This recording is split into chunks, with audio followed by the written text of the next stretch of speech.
हर पीर से जुमा अपने फेवरेट शो न्यूज़ आई को यूट्यूब पर देखने के लिए डॉन न्यूज़ के ऑफिशियल यूट्यूब चैनल पर आइए, उसको सब्सक्राइब कीजिए और बेल आइकन को प्रेस कीजिए।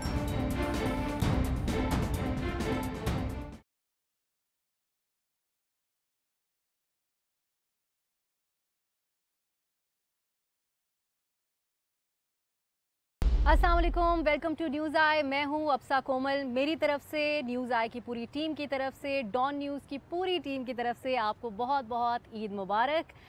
हम आज ईद के सिलसिले में एक बहुत ख़ास प्रोग्राम लेके आए हैं। आम तौर पे आप देखते हैं सियासी रहनुमा बैठे होते हैं, बहसो तकरार हो रही होती है। ऐसा कुछ नहीं होने वाला। आज हम कोई सियासी बात नहीं करेंगे, हम कुछ इंतज़ामी अमूर की बात करेंगे। और जिन शख्सियात को आज हमने बुलाया है उनका इंट्रोडक्शन कराने से पहले मैं आपको ये बता दूँ कि इस्लामाबाद वफाकी दारुल हुकूमत है, एक छोटा सा शहर है लेकिन बहुत बेहतरीन तरीके से वेल मैनेज्ड शहर है। मैं दूसरे शहरों में रहने का भी इत्तेफाक हुआ और बहुत अरसे बाद जब इस्लामाबाद वापस आई तो जो मैंने यहाँ पे इंतज़ामात देखे वो देखकर बहुत अच्छा लगा। और जो देखा कि यहाँ के अवाम यहाँ की इंतज़ामिया को कितने अच्छे तरीके से जानते हैं, उनके कितने मोतरफ़ हैं, ये जानकर भी एक बड़ा अच्छा एहसास हुआ। तो हमने कुछ ऐसे ही मेहमानों को आज दावत दी है जो कि इस शहर में ट्रैफिक के मामलात हों, दीगर इंतज़ामी अमूर हों, या फिर अब जो सबसे बड़ा मसला है सिर्फ पाकिस्तान का नहीं पूरी दुनिया का, कोविड-19, इस सारी सिचुएशन में बहुत ज़्यादा एक्टिव नज़र आए, बहुत ज़्यादा आवाम से तारीफ़ें भी समेटी और दुआएं भी हासिल की इन्होंने। आज ईद के इस ख़ास प्रोग्राम में हमने दावत दी है अपने जिन मेहमानों को, उनका तारुफ़ कराती हूँ। सबसे पहले डिप्टी कमिश्नर इस्लामाबाद हमजा शफकात साहब हमारे साथ तशरीफ़ फरमाएँ आज के ख़ास शो में। बहुत ईद मुबारक हो आपको। बहुत शुक्रिया जी, thank you so much. Amna Baig साहिबा जो कि ASP हैं कौसार, इस्लामाबाद में बहुत सारे लोग जो सोशल मीडिया पे भी हैं, जो बाहर सड़कों पे भी घूमते फिरते रहते हैं, वो जानते हैं इनको बहुत अच्छे तरीके से और बट डरते भी हैं बहुत आपसे। शुक्रिया Amna, thank you so much. और आखिर में हमारे पास district health officer Islamabad Zaeem Zia साहब, जो यकीनी तौर पे आप भी किसी तारुफ के मोहताज नहीं हैं। आपने इस पूरे कोविड के मामलात को लेके और इससे आगे पीछे सब चीज़ों के ऊपर इतना अपडेटेड रखा, आवाम को इतना क्लियरली चीज़ें बताते रहे कि आवाम आपको भी बड़ी आपकी तारीफ़ करते हैं और जानते हैं। बहुत शुक्रिया अजीम साहब आपका भी, तीनों मेहमानों का। आप तीनों को पहले तो बहुत बहुत ईद मुबारक, और ख़ास तौर पे आज के प्रोग्राम में हमारे आपने टाइम निकाला अपने कीमती वक्त में से, उसका भी बहुत शुक्रिया। और स्टार्ट हम हमजा साहब से ही करते हैं। हम देख रहे हैं कि अब आज ईद का दिन है, आपने लोगों को कहा स्टे होम, स्टे सेफ़। लोग काफ़ी हद तक ख्याल रखने की कोशिश भी कर रहे हैं इस चीज़ की, लेकिन आपकी तो ईद नहीं हो रही, आप तो आज भी ड्यूटी के ऊपर हैं दीगर साथियों की तरह। तो क्या है इस ईद को आप कैसे डिफ़ाइन करेंगे? बिस्मिल्लाहिर्रहमानिर्रहीम। एक तो सबसे पहले बहुत शुक्रिया हमें बुलाने का। All of us are huge fans by the way. Eid के ऊपर ये ईद बड़ी डिफरेंट है। लास्ट ईयर भी बड़ी डिफरेंट थी, इस दफ़ा भी बहुत डिफरेंट है कि इस ईद पर हमने वही काम लोगों से हम करवा रहे हैं जो मतलब ईद के मौका के ऑपोजिट, यानी कि उनके काम, यानी कि अब ईद पढ़ने आना है तो हम कोशिश कर रहे हैं कि लोग स्टैगर रहें, टाइमिंग्स ऐसी हो जाएं कि जी लोग रश में ना रहें। ये हमें करते रहे। पिकनिक्स के ऊपर लोग जाते थे लास्ट ईयर्स में, तो अब हमने पिकनिक पे जाने से रोका हुआ है, गैदरिंग से रोका हुआ है, पब्लिक ट्रांसपोर्ट से बंद किया हुआ है। शाम को जो लोग गैदरिंग करते थे, तो एक तरह से बड़ा डिफ़िकल्ट ईद है हमारे लिए। एक तो हम खुद भी ड्यूटी पे हैं, वो अब अपने, लेकिन चले हमारी तो एक ड्यूटी है और हमारा तो अब आदत हो गई है। फॉर द लास्ट 10-15 ईयर्स हमने ईद अपने ज़िलों में ही मनानी होती है। लेकिन इस ईद पे हमारे लिए बड़ा पेनफुल है कि लोगों को जैसे आज हम रोकते रहे सारा दिन, लेक व्यू पार्क के बाहर फैमिलीज़ आ गई दूसरे शहरों से, कुछ पीर सुहावा और ऊपर पहाड़ की तरफ जा रहे थे, उनको हमने रोका। तो it was very difficult for us. बस अल्लाह ताला हम सब के लिए आसानियाँ करे। हम तो दुआ ही कर सकते हैं, अपनी कोशिश कर रहे हैं, क्योंकि एक दिन का जो लॉकडाउन है वो हमें 200-300 पॉजिटिव केसेस से बचाता है। और 200-300 पॉजिटिव केसेस का मतलब है कि हमारा मोर्टेलिटी रेट 1% है, तो 2-3 डेथ्स से हमें बचाता है। तो अब हम एक तरह से हम इसको इसी तरह ले रहे हैं कि हम लोगों की जान बचाने के लिए उनके ऊपर थोड़ी हमें सख्ती करनी पड़ रही है। यकीनन ऐसा ही है। अब सख्ती की बात हो रही तो आमना साहिबा की तरफ जाते हैं हम। सख्ती, एक तो पहले आप हमें बताइएगा अपनी ईद का अहवाल जो कि हमें नज़र भी आ रहा है, आप अपनी ड्यूटी पे वर्दी में इसी तरह से यहाँ पे बैठी हुई हैं। पोलाइटली लोगों को समझाना काम आता है या फिर सख्ती भी आपको करनी पड़ती है, और ये कितना एक चैलेंज होता है? जी, जैसा कि सर ने बताया कि हम लोगों की तो ईद हमारे लिए कोई नई बात नहीं है ड्यूटी पे होना, ये हमें हमेशा होते हैं। लेकिन जो एक ड्यूटी, जिस पहले जो ड्यूटी होती थी ईद पे, इससे अब ये बिल्कुल एक ऑपोजिट ड्यूटी है हमारी। जैसे सर ने बताया कि पहले हम लोगों को प्रोटेक्शन प्रोवाइड करते थे जब वो पार्क्स में आते थे, और अब हम पार्क्स के सामने खड़े हो गए हैं और लोगों को कह रहे हैं कि भाई आप अपने अंदर नहीं जाना। या मसाजिद में अगर कोई जा रहा है, जैसे हम लोगों, मैं हमेशा हर शो में यही कहती हूँ कि हमारी ईद जो है, पुलिस की ईद, तो सुबह 5 बजे शुरू हो जाती है, बिकॉज़ पहली नमाज जो है वो 5 बजे होती है। तो उससे पहले हमने ड्यूटीज़ इन प्लेस करनी होती हैं। उसके बाद जब तक नमाज़ ख़त्म होती है, जब सारी नमाज़ें ख़त्म हो जाती है, ज़ोहर हो जाती है, तो एक बड़ा खाना होता है हमारा पुलिस लाइन्स में, और उसके बाद हम सारे जो हैं अपने घरों की तरफ जाते हैं। लेकिन इस बार ऐसा है कि लोगों की, पहले तो हम खुशियों का हिस्सा बनते थे, लेकिन अब एज़ सच लोगों को हम रोक रहे हैं। तो लोगों के लिए समझना भी मुश्किल है, हमारे लिए समझाना भी मुश्किल है। एक तो पुलिस को देख के लोग एकदम से जो है वो समझते हैं, डर से जाते हैं, लेकिन फिर उनको कन्वे करना कि ये आपकी अपनी सेफ्टी के लिए है। जैसे सर ने फिगर्स आपको बताए कि 200 से 250 पॉजिटिव केसेस जो है एक दिन के लॉकडाउन से, उसमें कमी आ जाती है। तो ये थोड़ा सा मुश्किल हो जाता है, लेकिन आई होप अब लोगों में, बिकॉज अब ऑलमोस्ट 1 साल गुजर गया है पूरे कोविड को, तो लोगों में अवेयरनेस भी काफ़ी हद तक आ गई है। बिल्कुल। और ये जो आप लोग दोनों बात की, वही हम डॉक्टर साहब की तरफ भी लेके जाते हैं कि कुछ ऐसे त्यौहार होते हैं कि जिस पे आवाम को आप ये भी नहीं कह सकते कि आप इसको मत मनाएं, सेलिब्रेट मत करें। तो आप लोगों के लिए बड़े एक मुश्किल स्पॉट में होते हैं आप लोग ऐसे मौके के ऊपर, हम देख भी रहे होते हैं जैसे आप लोग कन्वे कर रहे होते हैं। तो आपके लिए, क्योंकि आपकी तो और ही एक एक्सपर्ट ओपिनियन भी है, एक सरकारी ओहदा भी है आपके पास ऐसा कि आपकी तो एक एक बात बड़ी मुख्तलिफ तरीके से अहमियत की हामिल होती है। तो आप कैसे लोगों को बताते रहे, कितना चैलेंज था ये समझाना कि ईद हम सब की है, रोज़े हम सब ने रखे हैं, हम सब इस त्यौहार को सेलिब्रेट करते हैं, लेकिन ये वक्त नहीं है बाहर निकलने का, लोगों से मिलने का? इट वाज वेरी चैलेंजिंग लोगों को ये समझाना कि कोविड-19 एग्जिस्ट करता है, पहली बात, और वैक्सीन जो है वो इसके कोई साइड इफ़ेक्ट्स नहीं है, दूसरी बात। और तीसरी बात, लोगों को ये कहना कि ये जो शॉपिंग फिर होती रहेगी, लेकिन जो आप लोग के घर में जो बड़े हैं उनकी ज़िंदगी बहुत अहम है। हमने ये देखा कि ड्यूरिंग दिस टाइम जो एक ख़ास एज ब्रैकेट है वो सबसे ज़्यादा मुतासिर हुआ, लेकिन मोर्टालिटी जो है ख़ास जो 60 प्लस जो बहुत ज़्यादा रही।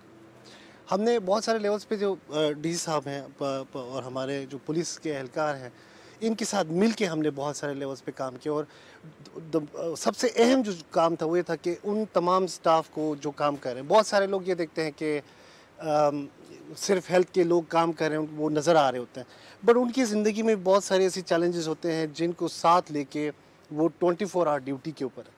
और 1.25 साल हो गया हमने किसी को ऐसा छुट्टी नहीं दी, so which is very challenging. At the same time जब हम लोगों को देखते हैं, हमें बहुत सारे लोग तारीफ़ भी करते हैं, बहुत सारे लोग हमें शिकायतें भी करते हैं। सो 96% लोग ये तो अप्रिशिएट करते हैं। देयर आर 4% पीपल वो जो वेट नहीं करना चाहते वैक्सीनेशन पे या इस लेवल पे। लेकिन one thing that I would want to say is के life is more important. Eid आती रहेगी, ईद अगले साल भी कर लेंगे, खुशी अगले साल, ईद ना भी हो तो हम किसी और दिन ईद मना लेंगे। लेकिन हमें जो बड़ा चैलेंज है वो जब लास्ट ईयर ईद के दिनों में हमें आया, जब लोग अपने घरों को चले गए और जब वो वहाँ से वापस आए तो पॉजिटिविटी शूट अप कर गई। सो इसलिए हम ये कहते रहे लोगों से भी रिसेंटली भी कि आप इस्लामाबाद को ना छोड़ें, इस्लामाबाद में ईद मनाएं, और अपने डिस्ट्रिक्ट जाने की भी ज़रूरत नहीं है, मना लें। तो बिल्कुल। और ये हम क्योंकि शो के दरमियान में भी बार बार लोगों को ये बताते रहेंगे, जैसा आप लोग कह रहे हैं कि सुपर स्प्रेडर होते हैं ये, इस तरह के इवेंट्स, इस तरह के जो मौके होते हैं, तो इस ईद पे अपनी जान बचानी है, अपने घर वालों की, अपने प्यारों की, अपने मुल्क के दीगर शहरियों की, तो आप लोग अपने घरों में ही रहें। अब हम एक रिवायती सवाल आप लोगों से करते हैं, क्योंकि हमारे जो शोज़ होते हैं टीवी के, इसमें अगर रिवायती सवाल ना करें तो वो फिर गिला शिकवा किया जाता है। मेरे प्रोड्यूसर साहब भी कहेंगे आपने क्यों नहीं पूछा। तो एक तो मैं आप लोगों से ऐसा सवाल पूछूंगी जो हर जगह पूछा जाता है, वही था कि बचपन की में ईद आपने कहाँ मनाते थे और कैसी मनाते थे। तो ये हम हमजा साहब आपसे करते हैं, किधर आप बचपन में पले बड़े और ईद जैसे अभी कैसी आमना होती? ने बताया ना कि मेरे वालिद साहब पुलिस में थे और उनको बड़ा शौक था, वो ईद की नमाज़ पुलिस लाइंस में अदा करते थे। तो वो पुलिस की जो ईद है ना, वो एक बड़ी डिफरेंट सी ईद होती है। हम सुबह पुलिस लाइंस में जाते थे, उसमें सारे वर्दी में बहुत सारे लोग होना, और फिर वो जो नमाज़ पढ़ने वाले थे सारी पुलिस की फैमिलीज़ होती थी, बहुत ज़्यादा हमारा वैसे ही जानने, एक दूसरे को जानते थे। और उसके बाद एक बड़ी अच्छी एक टी सेरेमनी, एक टी ब्रेक होती थी और बड़ा खाना होता था, उसको हम बड़ा पसंद करते थे। तो शुरू में जब हम नहीं जाते थे तो वालिद साहब फिर हमें ईदी का लालच लेके ज़रूर साथ लेके जाते थे, हाँ, ये ताकि भी अच्छा इंस्पायर है। ये चलता है हमेशा। ताकि ये इंस्पायर हो। तो मुझे अभी तक वो जो ईदें हमने वो पुलिस लाइंस में गुजारी मुझे बहुत याद आती हैं। और अनफॉर्चुनेटली मैं अपने बच्चों को उस तरह कहीं नहीं लेके जा सका, हालात ही ऐसे रहे हैं पिछले 3-4 साल से कि वो यादें मैं अपने बच्चों में और नहीं आपकी ट्रांसफर कर सकता। मसरूफियात जो कि सबको नज़र आती हैं, ये मैं ऐड ज़रूर करूँगी यहाँ पे कि हमज़ा शफ़क़ात साहब जो हैं वो एक सेलिब्रिटी डिप्टी कमिश्नर भी हैं, क्योंकि हम जब लोगों से हम आगे जाके बात करेंगे प्रोग्राम में इस पे कि जो यंग लोग हैं वो भी इनको जानते हैं, बड़ी एज के लोग भी जानते हैं, और क्या क्या इस्लामाबाद के शहरियों की मैं बातें सुन चुकी हूँ, वो भी हम आगे जाके अच्छी और बुरी सब शामिल करेंगे। आमना साहिबा, आप ये बताइए हमें कि जी बिल्कुल, सर ने जैसे बताया उनके वालिद साहब पुलिस में थे, तो मेरे वालिद साहब डीएमजी में थे। और वो भी इसी तरह से था कि जब पोस्टिंग होती थी, कभी डेरा गाजी खान में थी, कभी मुजफ्फरगढ़ में थी, तो वो डिस्ट्रिक्ट छोड़ नहीं सकते थे ईद पे।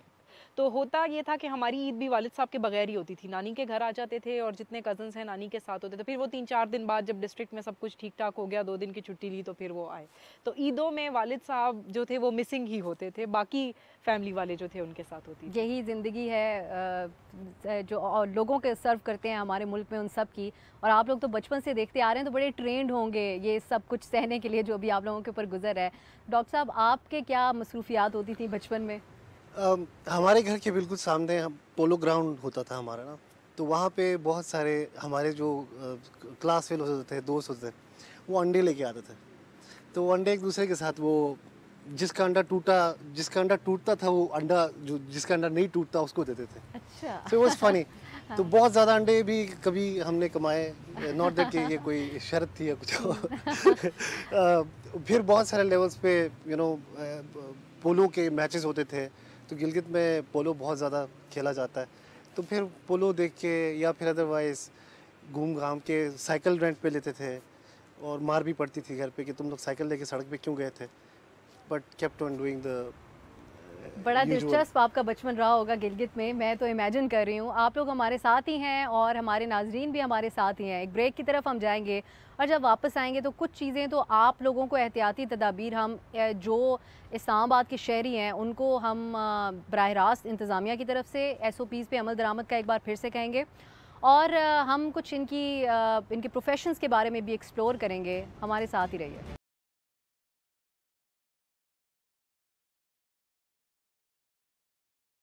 Welcome back. हमारे मेहमान हमारे साथ हैं। आज ईद का दिन है, हमें उम्मीद है कि आपकी ईद बहुत अच्छी गुजर रही होगी और हमारे जो मेहमान हैं उनकी बातें सुन के और भी ज़्यादा अच्छी हो जाएगी। तो जो गुफ्तगू हमारी हो रही थी उसको हम आगे बढ़ाते हैं, एक नेक्स्ट लेवल के ऊपर लेके जाते हैं। आमना, आपसे मेरा एक सवाल है। कुछ प्रोफेशंस होते हैं जो कि आपसे बहुत दफ़ा पहले भी पूछा जा चुका होगा, लेकिन मैं फिर भी पूछूंगी कि उनके साथ लोग जो है ना, ख़वातीन का पुलिस जैसे इदारे के अंदर होना, और आपको भी यकीनी तौर पे बड़ा कहा गया होगा कि पुलिस में ना जाएं, कुछ और कर लें लाइफ में। अब हमारे यहाँ एक और भी प्रॉब्लम है जिस पे मैंने आपको थोड़ा बहुत एड्रेस करते हुए देखा, तो इसलिए मैं ये सवाल भी आपसे कर रही हूँ कि हमारे यहाँ जर्नलिस्ट है तो कई दफ़ा उसका TV पे इंट्रोडक्शन होता है खातून सहाफ़ी, खातून डॉक्टर नहीं, खातून पुलिस एहलकार, खातून वकील। तो वकील होता है, पुलिस एहलकार तो पुलिस एहलकार होता है, जर्नलिस्ट तो जर्नलिस्ट होता है। तो ये हमें चीज़ें साथ अटैच क्यों करनी पड़ती हैं? वजह क्या है आपकी नज़र में इसकी? जी, जैसा आपने ख़ुद बताया कि कुछ प्रोफेशंस ऐसे हैं हमारे मुल्क में जिसमें ख़वातीन जो हैं वो एज सच नहीं पार्टिसिपेट करती, और ये वजह ख़वातीन के ख़ुद पार्टिसिपेट ना करना ना है, बल्कि सोसाइटी जो है वो ऐसे सर्कमस्टांसेस बना देती है और कुछ चीज़ों को कैटेगराइज़ कर देती है कि ये औरतों के लिए है, औरतों के लिए नहीं है। और पुलिस का प्रोफेशन भी जो है वो कैटेगराइज़ किया गया है फॉर मेन, और उसमें जब ख़वातीन आती हैं तो उसको एक नोवल सी चीज़, नई सी चीज़ समझा जाता है।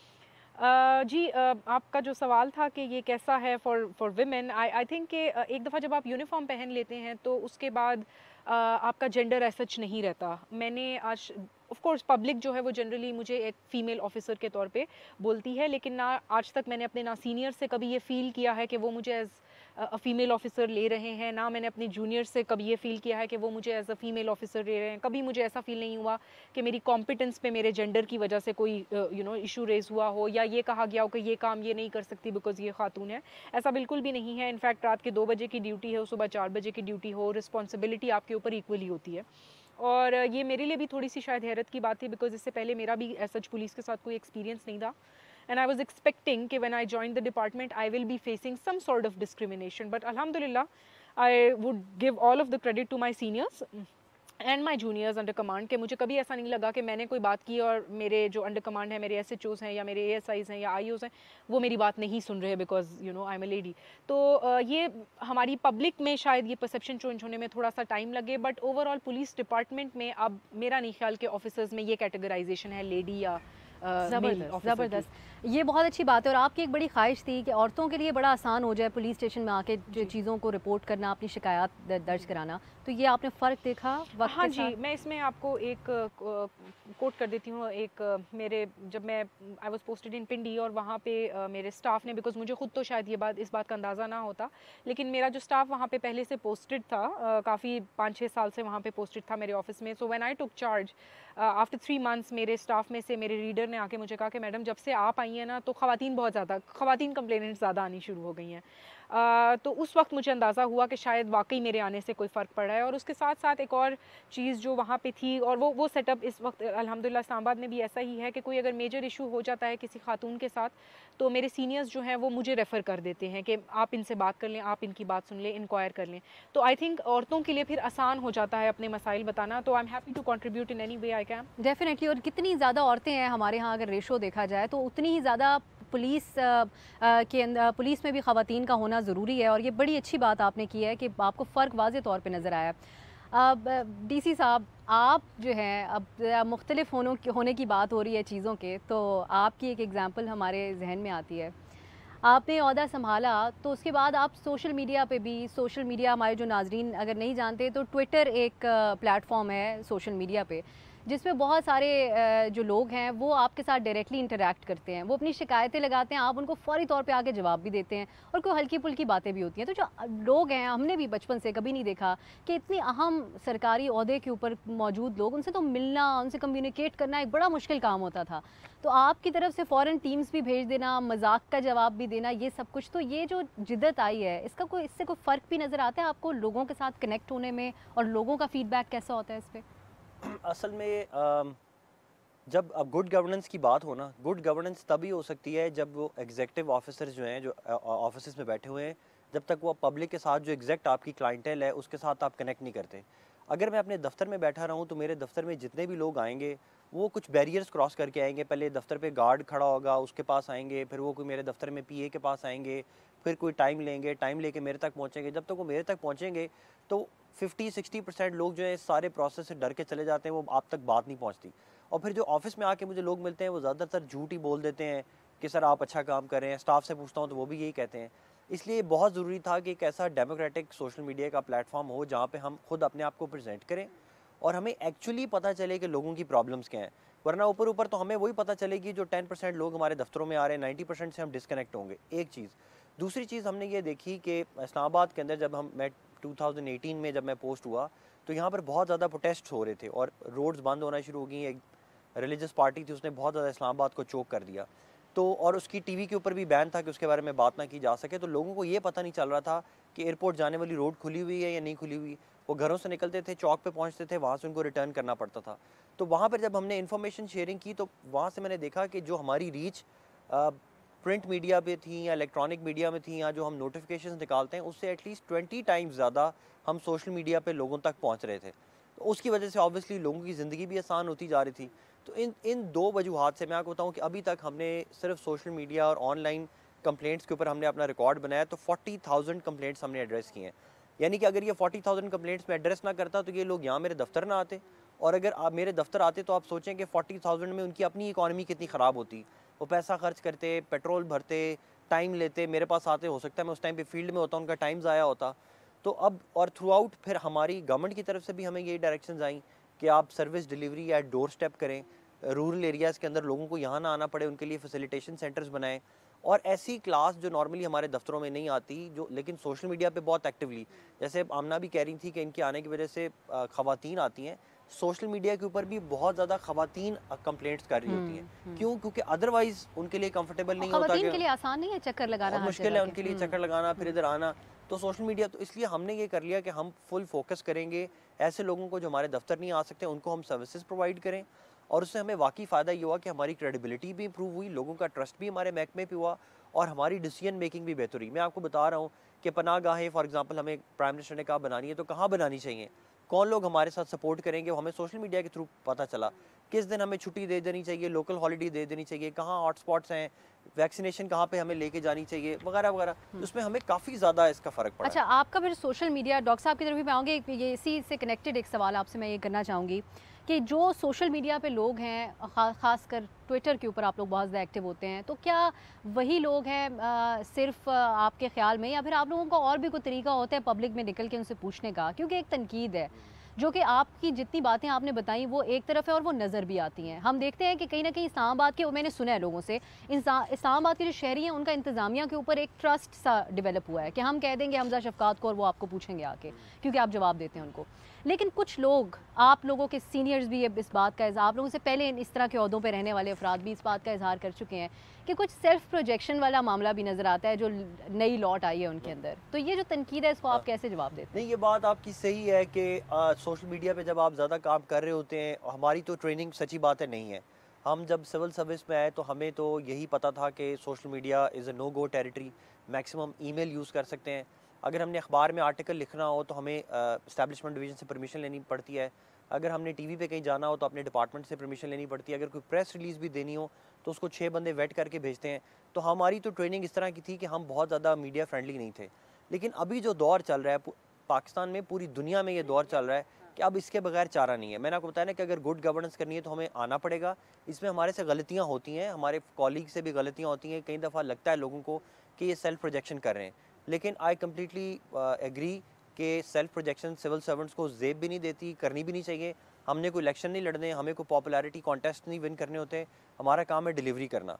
तो अगर इस पे हमारे पे तनकीद भी होती है तो मैं खुद भी उसको टॉलरेट करता हूँ। कई दफ़ा मेरे से गलती हो जाती है, या मेरी स्टाफ में से कोई बंदा ऐसी तस्वीर लगा देता है जिसमें लगता है कि इस तस्वीर का मकसद सिर्फ सेल्फ प्रोजेक्शन था, तो हम उसको एक्सेप्ट भी करते हैं। फिर उसको और आप देखेंगे ओवर द लास्ट 1.5 ईयर बहुत सारे सिविल सर्वेंट्स, तमाम डिप्टी कमिश्नर्स, तमाम डीपीओज, एसएसपीज, तमाम ट्विटर पे आए हैं, आ गए हैं, गलतियां की हैं और अब वो इवॉल्व कर रहे हैं बिल्कुल आहिस्ता आहिस्ता। बिल्कुल एब्सोल्युटली। और ये वो तो गुंजाइश एक रहती है। अभी हमें चले ब्रेक का कहा जा रहा है, ब्रेक की तरफ जाते हैं, फिर हम डॉक्टर साहब से पूछेंगे कि ऐसी क्या वजह है कि हमारे यहाँ हंसी मजाक करना, अहम ओहदों पे बैठे हुए लोगों का, या किसी चीज़ का हंसी खुशी जवाब देना, पूरी दुनिया में हम ये चीज़ तो देखते हैं कि एक फेवरेट कॉप, एक फेवरेट पुलिस वाला भी होता है सबका, और बड़ा सेलिब्रिटी होता है, तो वो हमारे यहाँ अभी तक रुझान नहीं था। अब अगर आ रहा है तो उस पर एतराज़ क्या बनता है, और भी बहुत सारी बातें हैं एक ब्रेक के बाद।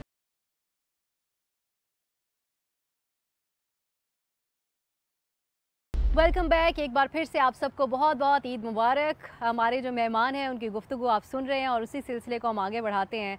हम डॉक्टर ज़हीम की तरफ जाते हैं। डॉक्टर साहब, आपके क्रेडिट पे बड़ी सारी चीज़ें हैं, जिनमें से एक तो सबने देखी, आपकी तो इंटरनेशनली दुनिया जो है वो मोतरफ़ है आपकी। जब अमरीकी सेक्रेटरी ऑफ स्टेट उस टाइम के माइक पॉम्पेओ, उन्होंने आपकी तारीफ़ की, आपने एक फुल ब्राइट प्रोग्राम पे अमेरिका गए, आपने तालीम हासिल की थी वहाँ पे, और आपकी जो तारीफ़ हुई उस पर यकीनन सब ने बड़ा फ़ख्र महसूस किया जब आपने डिस्ट्रिक्ट हेल्थ ऑफिसर के तौर पे यहाँ पे अपने फ़राइज़ बड़े बेहतरीन तरीके से कोविड के सारे टाइम पे अंजाम दिए। तो जो ब्रेक से पहले बात हमजा शफकात साहब से हो रही थी कि हमारे यहाँ एक थोड़ा सा प्रॉब्लम ये है कि हम थोड़ी पीछे जहनीत वाइज हैं। तो आपकी कोई शायद आपने यकीनन कोई साइकोलॉजी भी पढ़ी होगी, तो हमें अगर आप ये समझाने की कोशिश करें कि क्या वजह, हम खुशबाश अफसरान क्यों नहीं देख सकते, सियासतदान क्यों नहीं मजाक कर सकते, क्यों ये फिक्स्ड माइंडसेट है? पहली बात तो ये कि हमें बेसिकली सिखाया ही, जब हम ट्रेनिंग कर रहे थे यूएस में ड्यूरिंग आवर यूनिवर्सिटी, तो वो एक हमें चीज़ सिखाते थे कि use of social media in health care, there are 3 things. Right to information, दूसरी बात ये कि हाउ मिस इन्फॉर्मेशन और फेक न्यूज़ को हम कैसे काउंटर कर सकते हैं। When it comes to health care, बड़ा sensitive, because it's been a year and half के जिसमें कोविड-19 ने जिस तरह से हमें डेवस्टेशन किया है पूरे दुनिया में, उसको काउंटर करने के लिए आप कौन सा प्लेटफॉर्म यूज़ करेंगे। जब हम स्टेटिस्टिक्स की बात करते हैं, बहुत सारे लोग, बहुत सारी वैक्सीन के हवाले से मिथ्स थे, कोविड-19 के एग्जिस्टेंस के ऊपर मिथ्स थे, और बहुत सारे लेवल्स पे लोगों को पता नहीं चल रहा था कि किसने कहाँ पे क्या करना है। So we use the social media का प्लेटफॉर्म, ऑल्दो मेरे इतने ज़्यादा फॉलोअर्स नहीं है।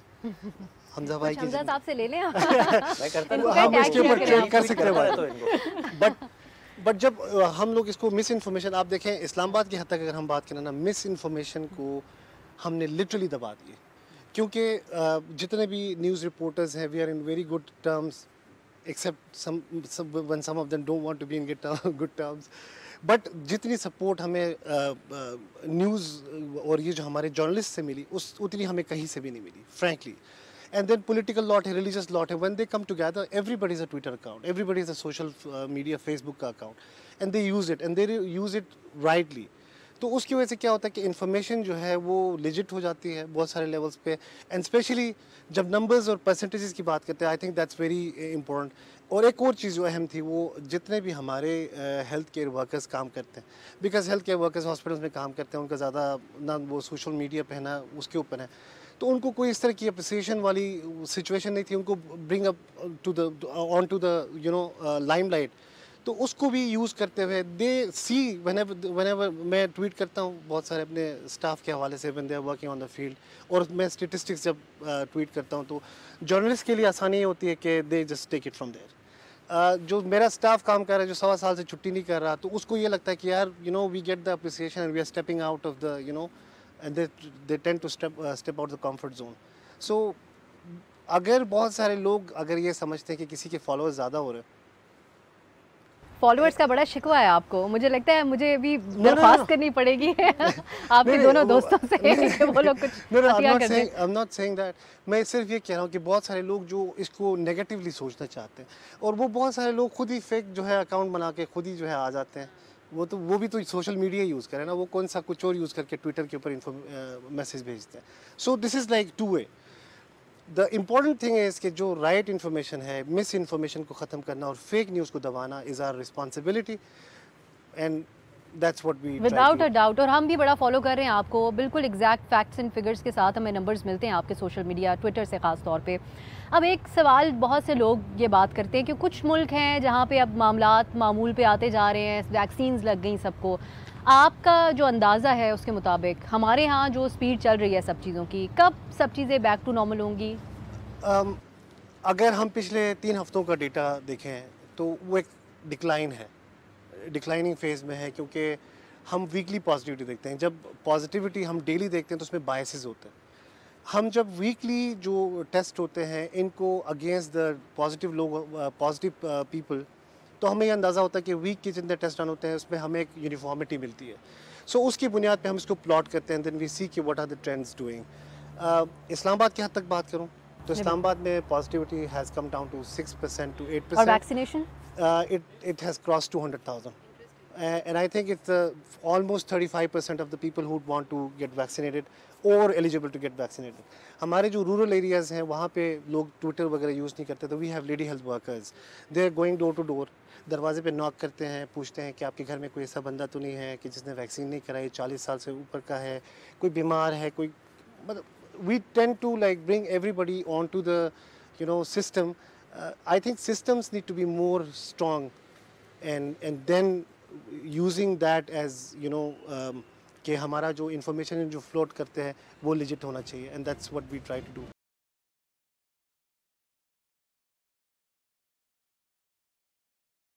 अच्छा, हम बात कर रहे थे कि आवाम के साथ कनेक्टेड होने की, तो एक एग्जांपल तो मैं ज़रूर देना चाहूँगी कि हमज़ा शफ़क़ात साहब की. मेरे घर में एक छोटी बहन भी है मेरी, तो घर पे चूल्हे पे कुछ जल रहा है, मैं आवाज़ दूंगी कि क्या किया है, किसने जलाया, क्या हुआ, तो वो कहेगी सेंडिंग टीम्स नाउ. तो आपकी बड़ी एक्टिंग करते हैं यंग बच्चे जो हैं, बड़े इंस्पायर्ड हैं, आमना से बहुत ज़्यादा इंस्पायर्ड हैं. कई दफ़ा मुझे भी सुनने को मिलता है कि आप क्योंकि आमना का मैं आप लोगों को बताऊँ कि ट्विटर पर जो इनका ID है उसका नाम है आमना आपी, तो गालिबन आपको लोग इस नाम से पुकारते भी होंगे. तो वो कहती है मैं आमना आप ही को शिकायत लगाऊंगी. तो ये आपको कैसा फ़ील होता है कि आवाम इतने, और कितनी बड़ी रिस्पॉन्सिबिलिटी भी है. अब हमज़ा शफ़क़ात साहब, ये बात तो हम भी जानते हैं कि आपको अगर हज़ारों लोग लिख रहे हैं तो आप उन सबको तो जवाब नहीं दे सकते, तो कुछ लोग डिसअपॉइंट भी क्या होते हैं. आखिर में आपका मैसेज भी साथ साथ क्या होगा यंग जनरेशन का जो आपसे बड़े इंस्पायर्ड है? एक तो ये कि सोशल मीडिया पे ऑब्वियसली ये बड़ी एक डबल एज स्वॉर्ड होती है. कुछ को आप जवाब दे देते हैं, कुछ का काम हो जाता है, कुछ का नहीं हो सकता, क्योंकि बहुत ज़्यादा लोग इस पे सोशल मीडिया पे करते रहते हैं. ये सही बात है कि अगर आप अच्छा काम करें ना, कोई भी सिविल सर्वेंट अगर अच्छा काम कर रहे हो, आवाम बहुत ज़्यादा उसको पसंद करती है, पजीराई भी मिलती है और फिर फॉलो भी करते हैं, ट्रेंड्स भी बनती हैं, मीम्स भी बनती हैं. तो इस हद तक तो मैं बिल्कुल एडमिट करता हूँ. यूथ के लिए मेरा यही मैसेज है कि अभी ईद के ऊपर हमारा जो अंडर प्रिविलेज क्लासेस हैं उनको हम बिल्कुल भूल चुके हुए हैं. लॉकडाउन की वजह से वो बड़े सख्त बुरे हालात में हैं. तो आप लोग सड़क पे खड़े हुए लोगों को भीख मत दें. लेकिन उन लोगों को जो डिज़र्व करते हैं, चाहे वो ऑर्गेनाइजेशंस कहीं पे हों, ईदी, शौकत खान हमें इस तरह की ऑर्गेनाइजेशन, होम स्वीट होम्स, या राशन लेके के लोगों के घरों तक जाएँ जो डिज़र्व करते हैं। सड़क पे खड़े हुए लोगों को, ये ज़्यादातर प्रोफेशनल भिखारी हैं, इनको आप मत दें और इसी तरह आप अपनी ईद गुजारें। इसी बात को आगे बढ़ाते हुए आप पिछले दिनों हम देख रहे थे क्रैकडाउन किया, जो सड़कों पे लोग भीख मांग रहे होते हैं, लेकिन अगले दिन हम देखते हैं उससे भी ज़्यादा लोग निकले हुए होते हैं सड़कों पे। क्या इसके पीछे वजह है और क्या क्या किस तरह डिस्करेज किया जाए लोगों को कि उनको वो पैसे ना दें, असल डिज़र्विंग लोगों को दें? डिफ्रेंशिएट कैसे करें अवाम आपके ख्याल में? जी बिल्कुल, जैसे सर ने बताया कि जो सफ़ेद पोश लोग होते हैं दे मोर डिज़र्विंग, और यहाँ पे माफियाज़ हैं, बेगर्स के प्रॉपर माफियाज़ हैं जो कि प्रॉपर एक तरीके के तहत जो है यहाँ पे काम कर रहे होते हैं। और जो आप कह रही हैं कि उनको हम पकड़ते हैं और फिर उसके बाद वो अगले दिन दोबारा रोड्स पे होते हैं, तो यहाँ पे कानून एज सच कोई स्ट्रिक्ट नहीं है बेगरी के अगेंस्ट, तो दैट इज़ द रीज़न के you can see them again on the roads very soon. और आखिर में फिर अब आप भी शामिल करें अपना मैसेज, जो लोग आपको बहुत सारी, मैं ख़वातीन सिर्फ नहीं कहूँगी क्योंकि मैं बहुत से बच्चों को, लड़कों को भी जानती हूँ जो आपकी तरह बनना चाहते हैं। और मुझे आपका, क्योंकि मैं आपको बहुत अरसे से फॉलो भी करती आ रही हूँ, मुझे आपकी एक बात बहुत अच्छी लगी थी जब आपने कहा था कि बच्चे छोटे होते हैं तो वो अपने वालिद साहब का हमेशा नाम लेते हैं कि मैं उनकी तरह बनना चाहता हूँ। तो मैं चाहती हूँ कि मेरे जो बच्चे हों वो कहें मैं अपनी वालदा की तरह। तो आपको अब वो चेंज आता हुआ नज़र आ रहा है सोसाइटी के अंदर? जी बिल्कुल, जब हम बड़े हो रहे थे तो हमारे पास इतनी ज़्यादा फीमेल एग्जांपल्स नहीं थी। When we were growing up I did not know कि पुलिस में कोई खातून हो सकती है या कोई ऐसी एम्पावर्ड औरत हमारी अपनी फैमिली में, इमीडिएट फैमिली में हो जिसको मैं देख के कहूँ कि हमने बड़े होकर ये बनना है। तो मैं चाहती हूँ कि और ख़वातीन भी आएँ और कुछ अरसे बाद ये रुझान ख़त्म हो जाए कि ये एक औरत है और ये करिए। In fact it should be a normal thing. तो just waiting for that day. तो हर लड़की को चाहिए कि वो जितनी मेहनत हो सकती है अपनी फील्ड में करे, और इंशाल्लाह बाकी जो आने वाली हमारी बच्चियाँ हैं उनके लिए हम रास्ता बनाएं इंशाल्लाह। डॉक्टर साहब, अब आप हमें जो लोग देख रहे हैं उनको भी एक मैसेज दें। आपने तो बहुत ज़्यादा काम किया है, आपका तो पिछला 1 साल यकीनन आपको ईद तो महसूस नहीं हुई होगी, पिछले साल भी और इस साल भी नहीं हो रही। तो क्या किया जाए कि उनको ये पता चले कि इंतज़ामिया आवाम के साथ भी है, सेलिब्रेट करें घरों में रह के, लेकिन इस वबा को कितना ज़्यादा सीरियस लेने की ज़रूरत है? बहुत सीरियस लेने की ज़रूरत है। और मेरे ख्याल में जितने भी लोग हैं जिनके घर में बड़े हैं, उम्र के बड़े लोग हैं, उनको वैक्सीनेट ज़रूर कराएं। और एक और बात, जब ख़वातीन की बात की तो क्योंकि मेरी जो बड़ी बहन है वो ख़ुद भी एक काफ़ी एम्पावर्ड खातून है, तो मैंने उनके साथ काम किया हुआ है, उनके साथ मतलब ज़िंदगी गुजारी है। तो बहुत सारे लेवल्स पे उनकी तरफ से मुझे बहुत सारी सपोर्ट मिल रही होती है। तो ये जो ख़वातीन के हवाले से जो एक बात है कि सिन्फ़ नाज़ुक या फिर इस तरह की चीज़ें, I think it has to finish and और हो भी रहा है। अब हम टाइम के साथ कोई सिन्फ़ नाज़ुक का लफ्ज़ मैं बड़े दिनों बाद सुन रही हूँ। हमने कभी ज़िंदगी में घर में सिन्फ़ नाज़ुक नहीं देखा। हम तो टीवी पे नहीं देखी यकीनन, और हमने भी नहीं देखी। खासकर हमारी अम्मा तो बिल्कुल भी सिन्फ़ नाज़ुक नहीं थी, एक चपेट पड़ती थी उनकी। लेकिन टीवी पे हमारा ये बड़ा रुझान था ये लफ्ज़ इस्तेमाल करने का, और अब बड़ी अच्छी बात है कि अब ये लफ्ज़ इस तरह के अल्फाज नहीं इस्तेमाल होते जो कि अटैच्ड होते हैं उस तरह की सोच के साथ जो ख़वातीन को आज भी बहुत कमज़ोर समझते हैं। अब आप तीनों मेहमानों का बहुत बहुत शुक्रिया, हमारे आज के इस ख़ास शो में आप लोगों ने शिरकत की और बड़ी मज़े की बातें आप लोगों से सुनने को मिली। इंशाल्लाह कभी दोबारा हमारी अगर बात होगी और मुलाकात होगी तो हम लोग चाहेंगे कि इस प्रोग्राम के प्लेटफॉर्म से हम ब्यूरोक्रेसी के ऊपर भी कोई बहुत तरह के सवालात उठते हैं और बात करेंगे। आज क्योंकि ईद का मामला है तो हमने ये सारी बातें करनी थी। नाज़रीन, हमें उम्मीद है कि हमारे जो तीनों मुअज़्ज़ज़ मेहमान थे उनकी बात को आपने गौर से सुना होगा। अब आज हमारे पास पुलिस भी मौजूद है और इस्लामाबाद की इंतज़ामिया भी।